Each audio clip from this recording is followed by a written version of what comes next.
আপনারা প্রত্যেকেই আমার শ্রদ্ধা ও শুভেচ্ছা গ্রহণ করবেন।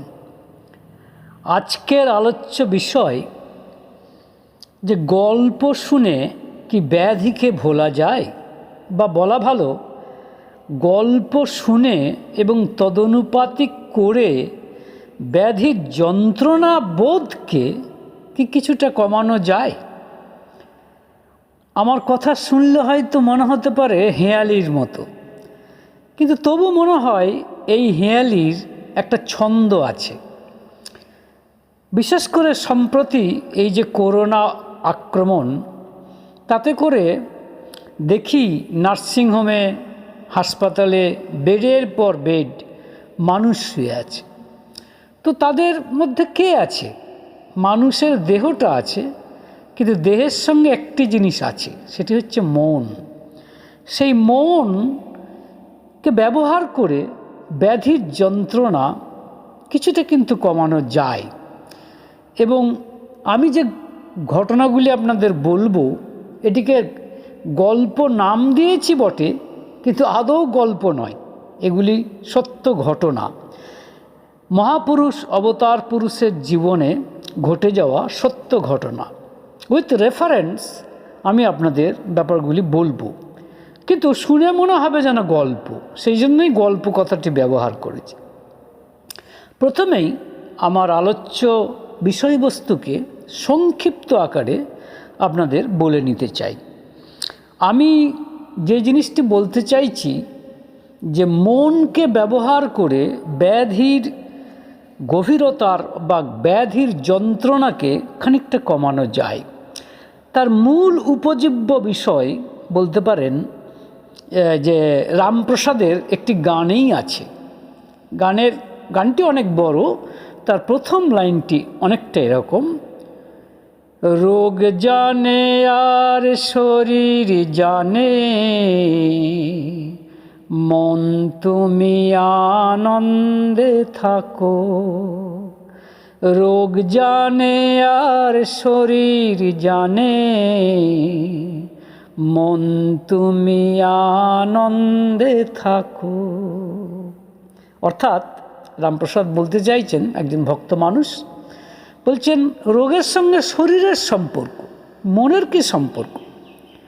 আপনাদের বা আমাদের নিজেরও মনে হতে পারে যে শরীর কষ্ট পেলে মনও তো কষ্ট পায়, মনও কি ভালো থাকে? কথা ঠিক, কিন্তু চাইলে দেহ থেকে মনকে কিন্তু বিচ্ছিন্ন করা যায়। আর মনকে যদি সামান্য একটু বিচ্ছিন্ন করা যায়, অর্থাৎ আলাদা করা যায়, তাহলে কিন্তু ব্যাধির যন্ত্রণা তা অনেকটাই ভুলে থাকা সম্ভব। এ বিষয়ে কিন্তু কোনো সন্দেহ নেই। এবার আমি বিস্তৃত আলোচনায় আসছি। আমরা দেখছি যে অবতার পুরুষ রামকৃষ্ণদেবের জীবনে ভারী মজার ঘটনা ঘটছে। তার হয়েছে ক্যান্সার রোগ। বুঝতেই পারছেন কীরকম দুরারোগ্য ব্যাধি।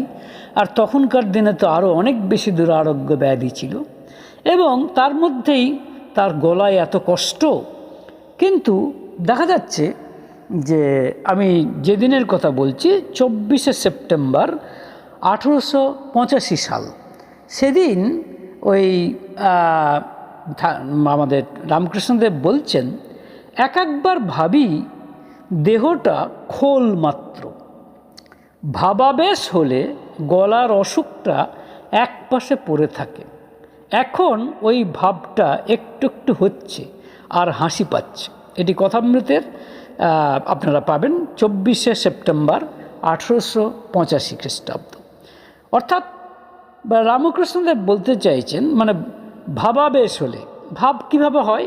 ঈশ্বরের নাম চিন্তা করলে, অর্থাৎ ঈশ্বরের দেওয়া সদ্নাম চিন্তা করলে এবং তার রূপটি চিন্তা করলেই, এবং এই চিন্তাটা যখন গভীরতর হয় তখনই ভাবাবেশ হয়, আর গভীরতম হলে সমাধি হয়, যা রামকৃষ্ণের হতো।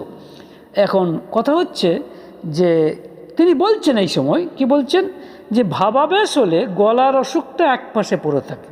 তার মানে কি, যখন ভাবাবেশ হয়, ঈশ্বরের নাম ধ্যান এবং রূপ চিন্তা করেন, তার মানে মনটা তখন দেহ থেকে বিচ্ছিন্ন হয়ে যাচ্ছে। ভারী মজার কথা। অন্যত্র তিনি বলেছেন, একবার ওই অসুস্থ তিনি, তা ভক্তরা সব আছে, তা ভক্তরা জিজ্ঞাসা করছে, ভক্তদেরকে তিনি জিজ্ঞাসা করছেন, বলতো আমাকে কেমন দেখছিস? এবং ওই কষ্টকর অবস্থা, তা এক ভক্ত সে কিন্তু বলে উঠেছে, আপনাকে দেখে তো মনে হচ্ছে না যে আপনার কোনো কষ্ট হচ্ছে, আপনি তো খুব আনন্দেই আছেন। রামকৃষ্ণদেব হেসে বললেন, এই শালা ধরে ফেলেছে। তার মানেটা কি?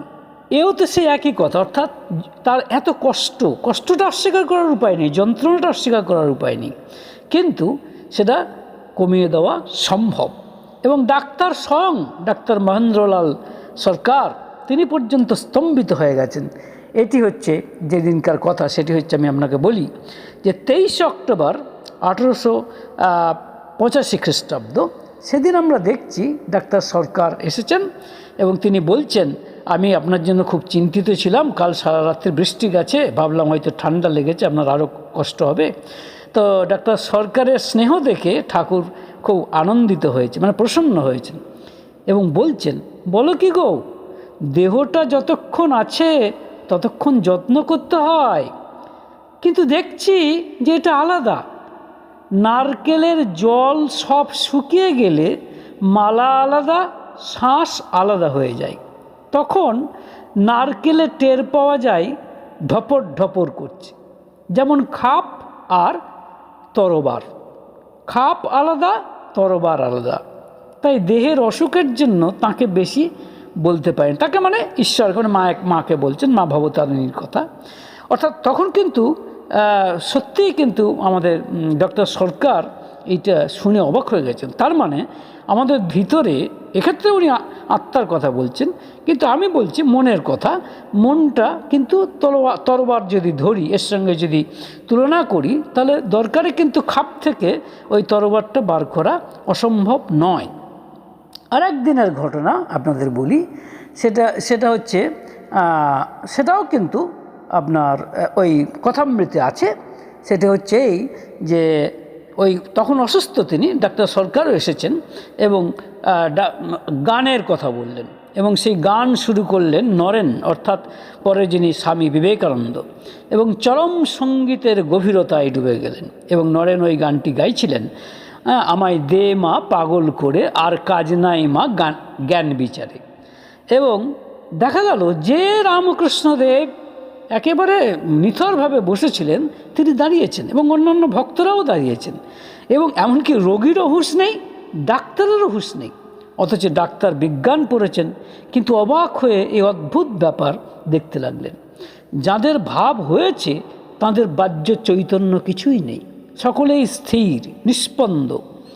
ভাব উপশম হলে কেউ কাঁদছেন, কেউ কেউ হাসছেন, যেন কতকগুলি মাতাল একত্র হয়েছে। আমি একদম কোট করলাম যেটি বললাম।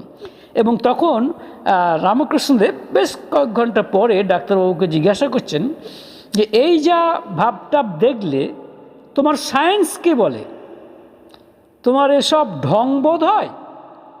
ডাক্তার সরকার তখন উত্তর দিচ্ছেন, যেখানে এত লোকের হচ্ছে সেখানে ন্যাচারাল বোধ হয়, ঢং বোধ হয় না। এমনকি নরেন যখন ওই গানটা গাইছিল তখন আমি নিজেকেও স্থির থাকতে পারছিলাম না, কিন্তু ভাবলাম ডিসপ্লে করাটা উচিত হবে না। তখন আমাদের রামকৃষ্ণদেব মজা করে বলছেন, তুমি হচ্ছে গম্ভীর আত্মা। যাই হোক, সেটা পরের কথা।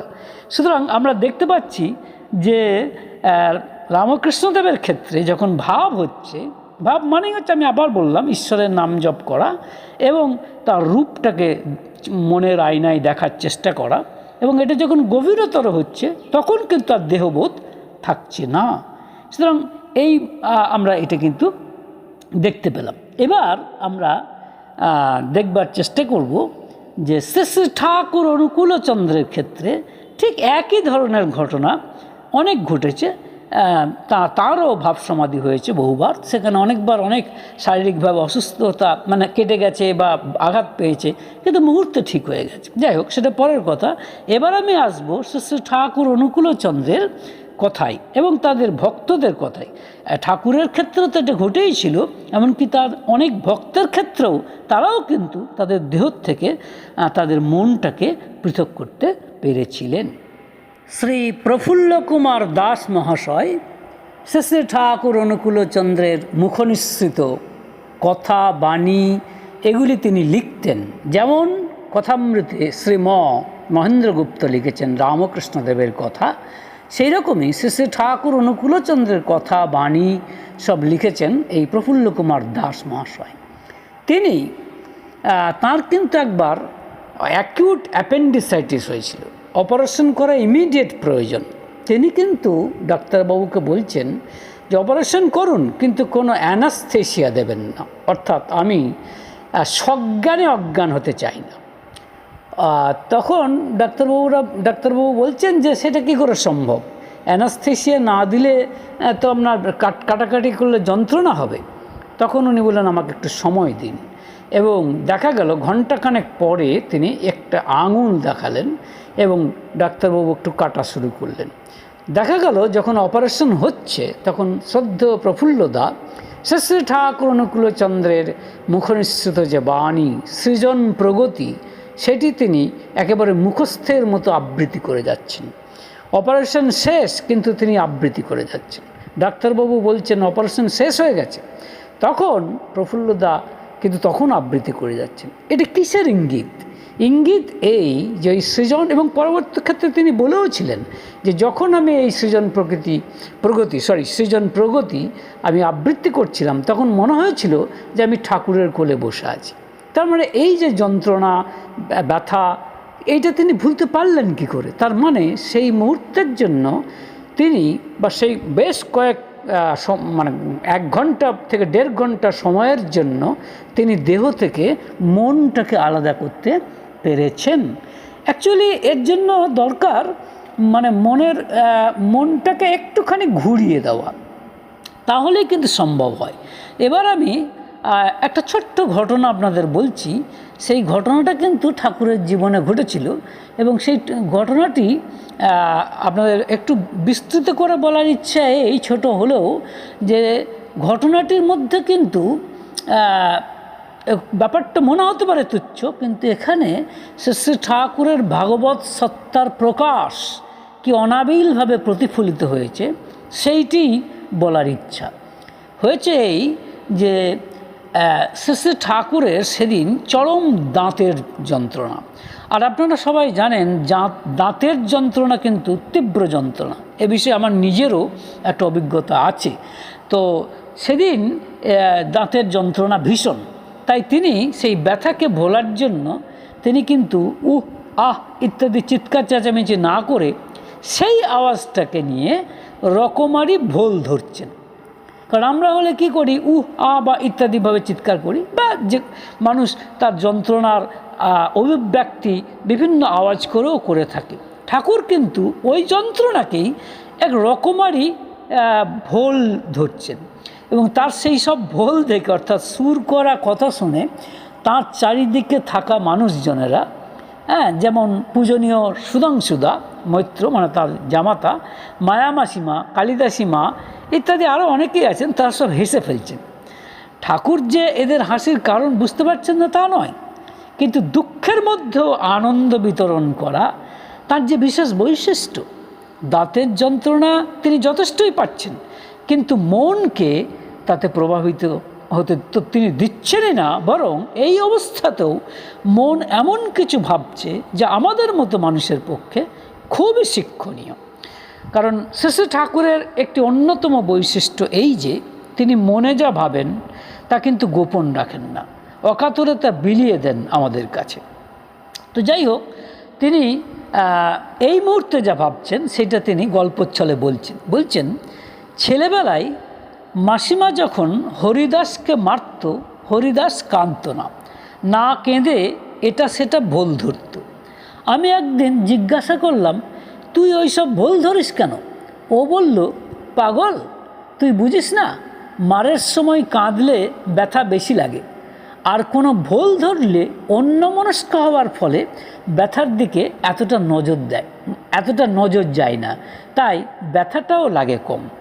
ভাই আশ্চর্যের কথা, ঠাকুর এই কথাটি বললেন। এবং দেখুন, এই কথাটা যদি ভালো করে ভেবে দেখেন, তার মানে ব্যাপারটা দাঁড়াচ্ছেই যে আমার যে কারণে কষ্ট হচ্ছে, অর্থাৎ ব্যাধির যন্ত্রণায় আমার মনও কষ্ট পাচ্ছে, কিন্তু মনটাকে যদি আমি দেহটাকে একটু সরিয়ে নিতে পারি এবং তার তুকটা হচ্ছে এই মনটাকে যদি অন্য কোনো কাজে ব্যাপৃত রাখতে পারি, অন্য কোনো ভাবনায় ব্যাপৃত রাখতে পারি, এক্ষেত্রে যেমন সে না কেঁদে একটা ভোল ধরছে, অর্থাৎ নানান রকম চিৎকার করছে, তাতে কিন্তু যন্ত্রণাটা একটু কমছে। এই বক্তব্যটা এইটাই। তা আমি নিজে এর ব্যবহারিক প্রতিফলন আমার নিজের জীবনে করে দেখেছি। আমার দাঁতের একটা খুব অবস্থা এক সময় খারাপ ছিল, তো ডাক্তারবাবুর কাছে যাওয়াতে তিনি ওই 3-4 দিন ধরে একটা দীর্ঘমেয়াদী চিকিৎসার কথা জানালেন। তো সম্মত তো হতেই হলো, ডাক্তারবাবু মানুষ ভালো, রোগীর প্রতি সংবেদনশীলও বটেন, কিন্তু তার কর্তব্য কর্ম তো তাকে করতেই হবে। আর তাতে দাঁতে শিরশিরানি অনুভব হতেই পারে রোগীর, এবং আমারও হচ্ছিল, এবং প্রায় প্রতিদিন ঘণ্টাখানেক ধরে এই অনুভূতি সহ্য করতে হতো। কখনো কখনো এই অনুভূতি সহ্য করা কষ্টকর হচ্ছিল। তখন ঠিক করলাম শেষে ঠাকুরের শ্রীচরণ দুটিকে মনোরূপ চোখের সামনে রেখে তার সদ্নাম মনে মনে জপ করে যাব। তা যাই হোক, করে গেলাম। এত করেও কষ্ট যে হয়নি তা নয়, তবে সামান্য হলেও কম তো হয়েছিল, এও তো কম লাভ নয়। তাই মনে হয় মহাপুরুষদের যে কোনো তুচ্ছ ব্যাপারও তাচ্ছিল্য করে দেখলে আমরাই বঞ্চিত হব। এবার আমি আসছি ঠাকুরের কথাগুলিকে নিয়ে।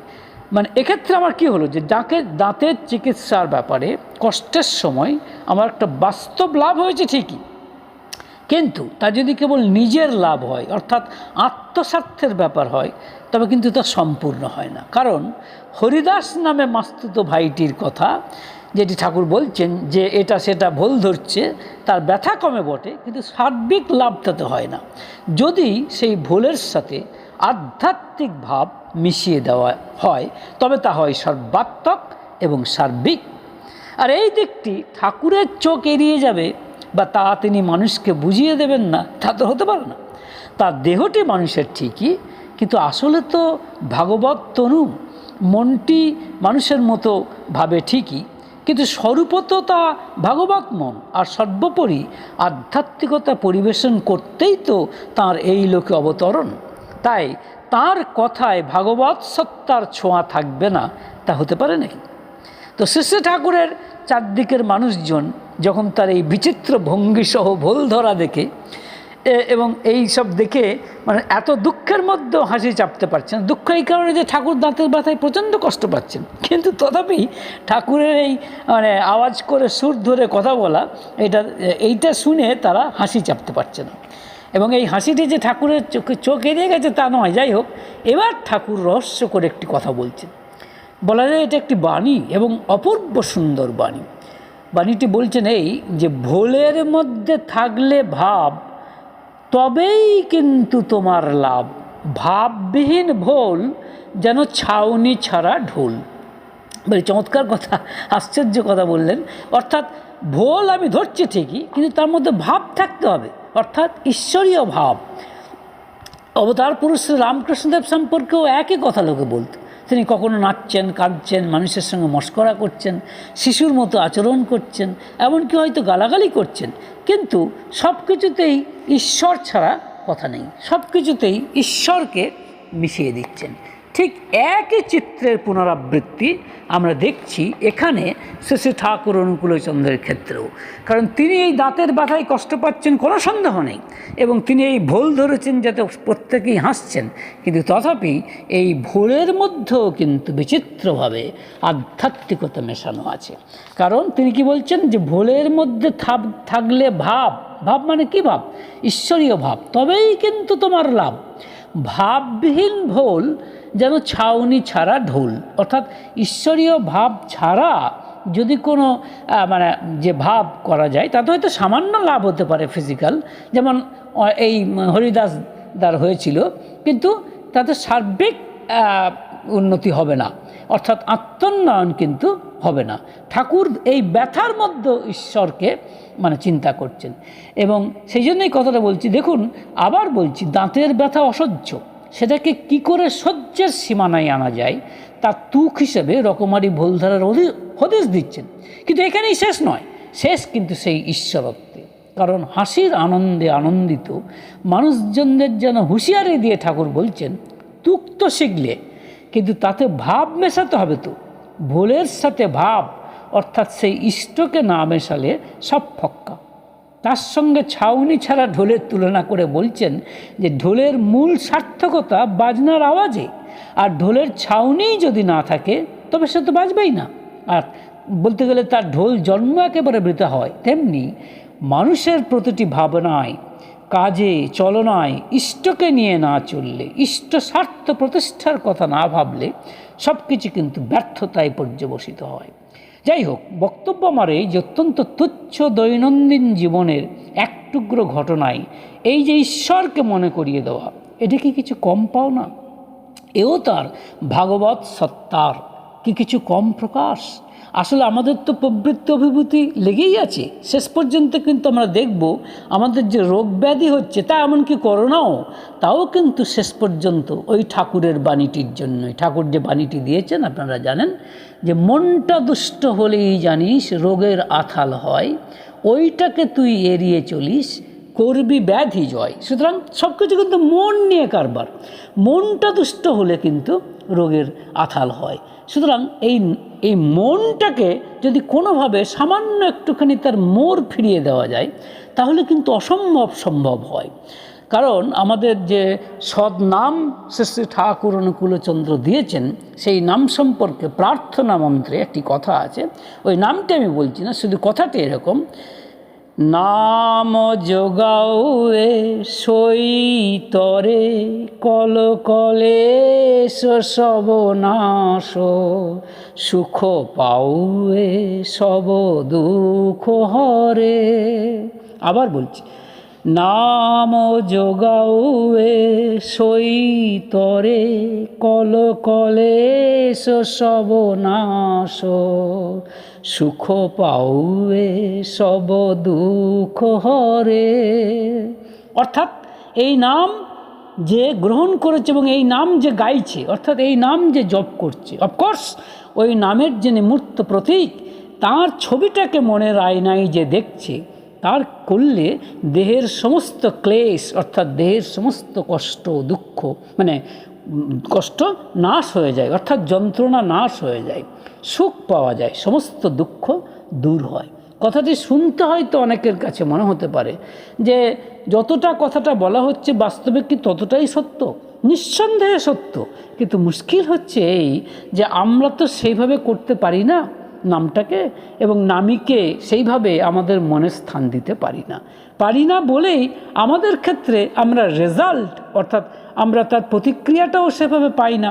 কিন্তু তার এমনকি যদি মেকানিক্যালিও কেউ করে, অর্থাৎ যান্ত্রিকভাবেও যদি কেউ করে, তাহলে কিছু কাজ হবে না তা কিন্তু নয়। অফকোর্স এখানে পার্সেন্টেজের একটা ব্যাপার চলেই আসছে, কিন্তু যাই এসে থাকুক না কেন, শেষ পর্যন্ত কিন্তু আমি বলতে চাই যে ঈশ্বরের দেওয়া নাম, অর্থাৎ পুরুষোত্তমের দেওয়া সৎ নাম যদি কেউ নিজের মনে জপ করে, আর মনের আয়নায় যদি সেই পুরুষোত্তমের ছবিটিকে, তার বড় তনুটিকে দেখবার চেষ্টা করে, তাহলে দেখা যাবে আর কিছু হোক না হোক ওই দুঃখ যন্ত্রণার মধ্যেও শান্তিকে কিন্তু অনুভব করা যায়।